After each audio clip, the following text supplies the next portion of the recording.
आज संडे आहे तर नॉनव्हेज तर होणारच, त्यामुळे कोळंबी आणलेली आहे. तर हळद, मीठ, गरम मसाला आणि हे कोकम आगळ घालून घेतलेलं आहे. तर काचेच्या बरणीत कधी पण कोकम आगळ ठेवायचं, कारण ते आंबट असतं, त्यामुळे दुसऱ्या कोणत्या धातूशी त्याची प्रक्रिया व्हायला नको आहे रासायनिक. म्हणून काचेच्या बरणीत कोणतीच जशी वस्तू आहे तशीच राहते. मग शक्यतो आंबट वस्तू काचेच्याच बरणीत ठेवत जावा, दुसऱ्या कोणत्या ह्याच्यात ठेवत जाऊ नका. प्लास्टिकच्या ह्याच्यात पण ठेवलं तर जास्त दिवस ठेवत जाऊ नका. तर कोळंबी, क्रिस्पी कोळंबी आहे आणि टोमॅटो टाकलेली डाळ, चपाती किंवा भाजी करेन मी. तर कोळंबी करताना आतला काळा दोरा काढायचा, वरचं ते कवर पण काढायचं आणि वरच्या साईडला काळा दोरा नाही, कोळंबीच्या खालच्या बाजूला पण काळा दोरा असतो. सगळ्या बाजूने कोळंबी साफ करून घ्यायची. हे मी तुम्हाला सांगते, काही लोक ना फक्त काळा दोराच काढतात, फक्त काळा दोरा नाही काढायचा. कोळंबीच्या दुसऱ्या खालच्या बाजूला पण काळा दोरा असतो, तो पण काढायचा, कारण नाहीतर आपलं पोट बिघडणारच आणि असं घाण पोटात गेली की चांगलं पण नसतं ना. फक्त काळा दोराच नाही काढायचा. थोडस मी आलं पण किसून घातलेलं आहे. नॉनव्हेज रेसिपी असतात त्या आलं लसूण जास्त चांगलं, म्हणजे तरच टेस्टी लागतात त्या पदार्थ, नाहीतर लागत नाहीत. आलं लसूण जास्त आणि कोथिंबीर जास्त इम्पॉर्टंट असतात नॉनव्हेज रेसिपीमध्ये. तर मी आलं किसून घातलेलं आहे.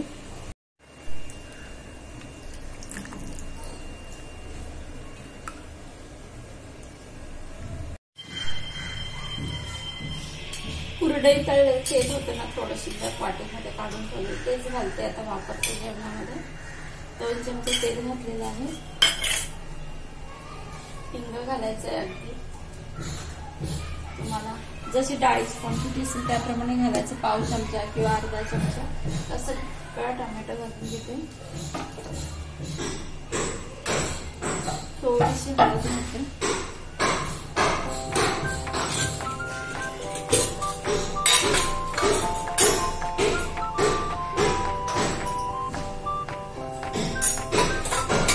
आता कुकरचं झाकण लावून आपल्याला 3 शिट्ट्या करायच्या. बघू शकता हे बघा, अशा पद्धतीने कुकरचं झाकण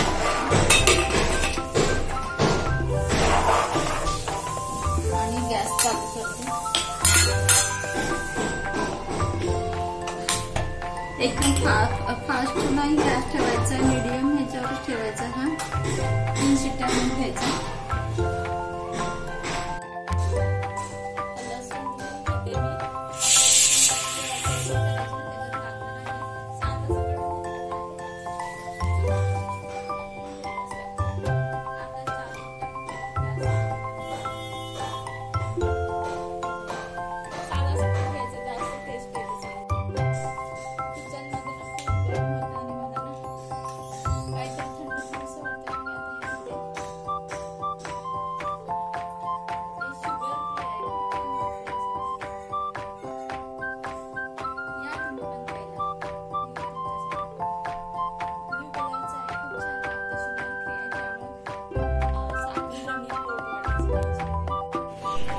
कुकर थंड होईपर्यंत इकडे क्रिस्पी कोळंबीसाठी जे साहित्य लागणार आहे त्याची तयारी करून घेतलेली आहे. तर हे बघा, बेसन घेतलंय, रवा घेतलाय, तुमच्याकडे तांदळाचं पीठ असेल तर त्यात असं क्रिस्पीपणा येतो, खुसखुशीत असा येतो, एक वरचा लेअर असतो तो तयार होतो. मीठ घेतलंय, थोडी हळद घेतलंय, हिंग घेतलंय, गोडा मसाला, गरम मसाला आणि रवा वगैरे घेतलाय. कोथिंबीर, कढीपत्ता पण लागणार आहे. तर लसूणच्या पाकळ्या अशा ठेचून घ्यायच्यात आपल्याला. मी मोबाईल हातात घेतला आणि ठेचते, त्यामुळे काही नियम माझा काही नीट बसला नाही. अशा पद्धतीने ठेचून घ्यायच्या, सगळ्या मी ठेचून घेते. आणि नंतर आता एक क्रिस्पी कोळंबी करते, वीज टाकले आणि इकडे झाकून ठेवलेली आहे. कोळंबी चांगली मोडलेले आहेत मसाले, त्यामुळे हळद वगैरे ह्या बेसनच्या ह्याच्यापुरते घेतले. ऑलरेडी त्याच्यात सगळे मसाले टाकलेले आहेत ना, म्हणून हळद वगैरे, मीठ वगैरे जास्त झालं तर खारट पण होईल आणि हळद जास्त झालं तर कडवटपणा पण येईल म्हणून. आणि डाळ आहे ती मी वरण, आमच्या घरातल्या वरण खायचंय, बरेच दिवस म्हणतात वरण नाही खाल्ल्यामुळे वरण करायचंय, म्हणून मी आता आमटी नाही करणार आहे, वरण करणार आहे हिरवी मिरची घालून. आता हे सगळे मसाले ना मिक्स करायचे आपल्याला. जे सगळं घेतलं होतं ना त्यात लाल मिरची पावडर पण टाकलेली आहे. मिक्स केलं आणि एक एक कोळंबी घ्यायची, ह्याच्यामध्ये घोलवायची आणि तेलामध्ये करायची. तेल तापवून घ्यायचंय, अशा पद्धतीने घोलवून घ्यायचंय. ही सगळं कोटिंग झालं पाहिजे. आता सगळं करून घेते आणि दाखवते तुम्हाला.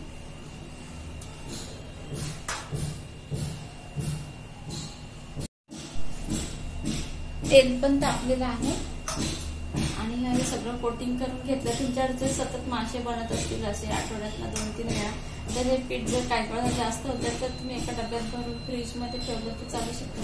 पण जास्त दिवसाचं वापरू नका. एक वेळेला वापरू शकता तसं फ्रीजमध्ये ठेवून. तर एक साईडला एका कोपऱ्यात ठेवून द्यायचं. असं बाहेर ठेवलं तर ते वास पण मारतं आणि ते खाण्याच्या लायकीचं नाही राहत. बाहेर ठेवलेलं नका वापरू. जर जास्त झालं तर कोपऱ्यात एका डब्यामध्ये ठेवून द्या ते. आता अशा पद्धतीने आपल्याला गरम तेलामध्ये सोडायचे वेगळे करून.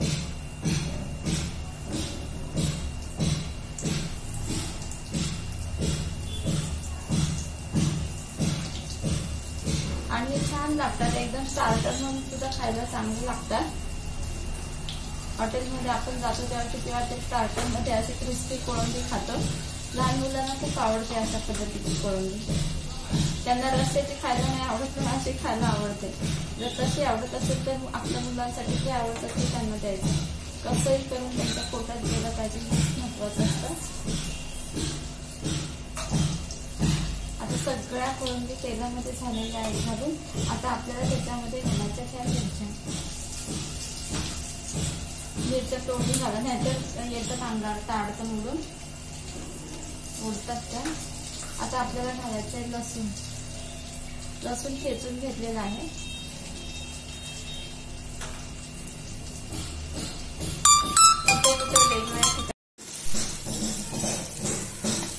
आपल्याला उलट्या सुलट्या करून घ्यायच्या, दोन्ही बाजू शेकून घ्यायच्या चांगल्या. तर आणखीन थोडासा कलर आला की गॅस बंद करायचा आहे. मग आपली क्रिस्पी कोळंबी तयार झाली. वर गार्निशिंगसाठी कोथिंबीर घालायची, पेरायची वरून की झालं. मग गरम गरम डाळ छान वापरलेली आहे बघा, मस्त आहे. इकडे डाळीची फोडणी पण तयार झालेली आहे. जिरं, मोहरी, लसूण, खोबरं आणि कोथिंबीर, कढीपत्ता घातलाय.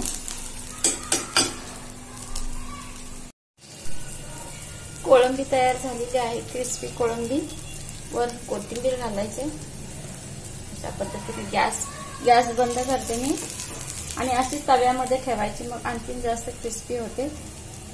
आणि इकडे डाळ पण झालेली आहे, म्हणजे वरण झालेलं आहे. त्याच्यात पण थोडी उरली होती, ती वाया जाईल कोथिंबीर म्हणून मी घालून घेतली. आधी मी घातली होती फोडणीमध्ये.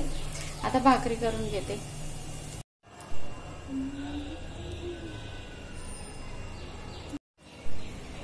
क्रिस्पी कोळंबी तयार झालेली आहे, तुम्ही बघू शकता. बघा कशी झाली, मला नक्की कमेंट्स मध्ये सांगा.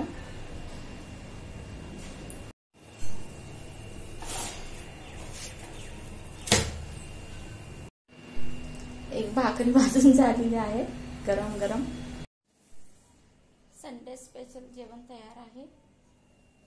मिरचीचं लोणचं, भाकरी, कोकणातले आहे म्हटल्यावर हापूस आंबा असणार जेवताना, क्रिस्पी कोळंबी आणि डाळ. चला तर मग बाय, या जेवायला सगळेजण. Take care. आज रविवार आहे तर सकाळपासून असंच वातावरण आहे ढगाळ पावसाचं.